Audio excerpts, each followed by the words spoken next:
Avant de vous lire une lettre que j'ai écrite, on m'a demandé de vous parler un peu de Pierre comme directeur d'acteur. Puis ce qui me vient le plus de Pierre, à chaque fois je parle de Pierre, je ris, je sais pas pourquoi. Parce qu'il était drôle, il était vraiment drôle comme un singe. Ce qui me vient de Pierre, c'est qu'il y avait l'intelligence la plus importante pour diriger, il y avait l'intelligence du sentiment et du corps. Ça a l'air con à dire, mais c'est pas toujours le cas. C'était son cas, c'est dans son cas, lui, c'était ça, c'est qu'il était très très proche de nous. On était un peu les chouchous des acteurs parce que pour lui tout passait par nous autres. Donc, je me souviens d'une fois où on a pris le temps de répéter une scène avant de tourner. On a vraiment pris le temps d'aller trouver la scène dans une autre salle à côté. Puis là, l'éclairage, la caméra était prête, tout était prêt. Fait que, normalement, dans un plateau de cinéma, quand la caméra est prête, les acteurs prêts, pas prêts, faut y aller, tu sais. Fait que là, ils sont venus nous achaler pendant... Puis là, on n'avait pas trouvé la scène, fait que Pierre les a engueulés, mais gentiment. Ils engueulaient le monde tout le temps gentiment. Alors qu'au contraire, une fois, on avait trouvé une scène, c'était sur Octobre. La scène était trouvée. Fait que là, ils préparaient l'éclairage, puis Pierre est allé au Bécosse. Puis là, on était prêts. Mais tout le monde était prêt, la scène était prête, sauf que Pierre était pas là, il était aux toilettes. C'était comme des espèces de cabines, tu sais. Fait que René Potier, le premier assistant, il avait dit « Falardeau! » Oh non! Puis là, on a entendu « Ouais! » Il a dit « On est prêt! Action! »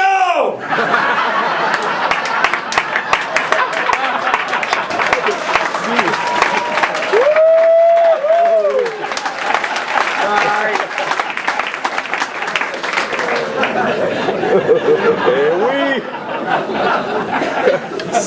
C'était vraiment une joie de tourner avec lui. Rire comme ça n'a pas de bon sens, puis en même temps réfléchir, mais beaucoup rire et beaucoup... C'était quelqu'un de très physique, c'était quelqu'un qui te prenait dans ses bras, c'était quelqu'un qui assurait, tu sais. Donc, j'ai écrit une lettre pour Pierre. Voilà. Salut le réalisateur nuancé.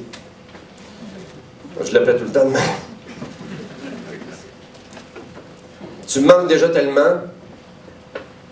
C'est con. J'aurais le goût de t'appeler pour te demander ce que tu penses des réactions suite à la mort de Falardeau.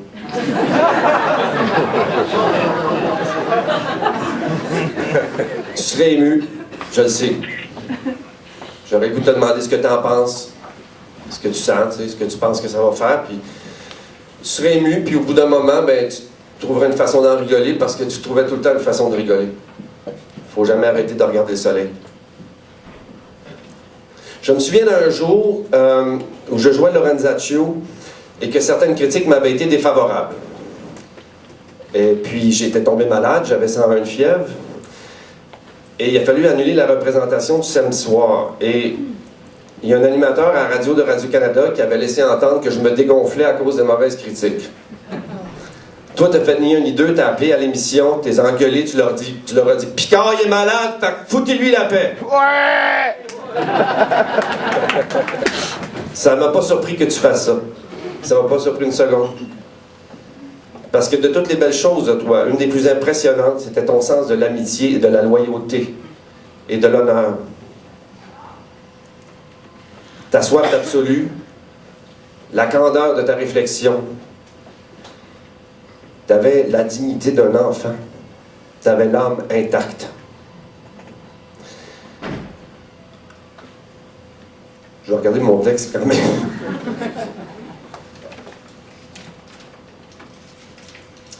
Les enfants parlent avec leur tripes. C'est parce qu'ils n'ont pas encore appris l'art du demi-mensonge déguisé en nuances. Ils n'ont pas appris à dire une chose dans le salon et une autre dans la cuisine. Ils ne se cachent pas parce qu'ils présument qu'ils n'ont rien à cacher.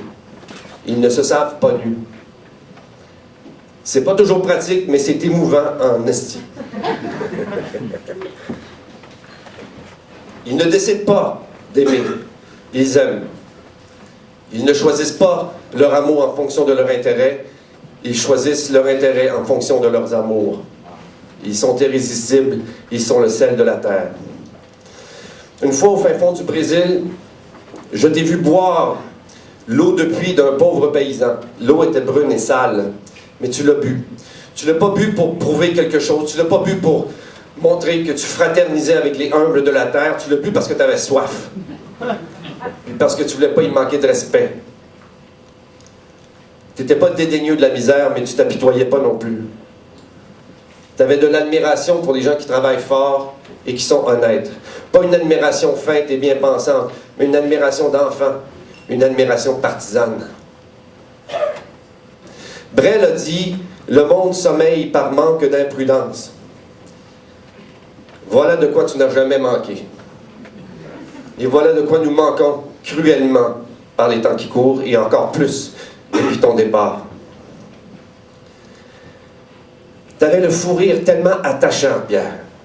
Tu avais le fou rire d'un amoureux déchiré. Amoureux des hommes, des femmes, des enfants, des peuples. Tu rugissais parfois comme un amant trahi, comme une bête blessée. C'était facile de te condamner, c'était impossible de t'ignorer. Et pour moi, c'était impossible de ne pas t'aimer profondément. Je préfère encore et toujours un honnête homme qui a tort un peu à l'occasion à un menteur qui a raison tout le temps.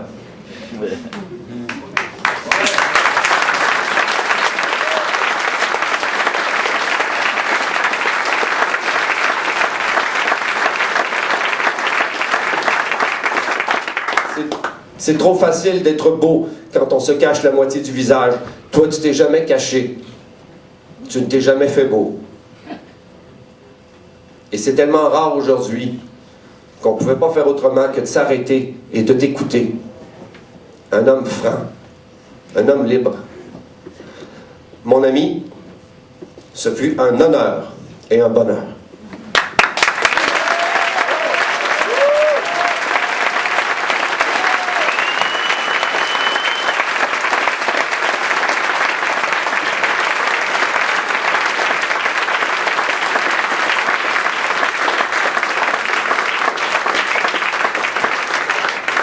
Le remercier, j'ai dit merci Pierre. Bon, écoutez, c'est malheureusement tout. C'est la fin du spectacle, c'est la fin de l'hommage à Pierre Falardeau. Je ne sais pas trop quoi dire. Un bel hommage, merci.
Merci à Pierre Falardeau. Je pense que tout ce qu'il nous reste à faire pour rendre hommage à Pierre Falardeau, c'est de faire l'indépendance du Québec.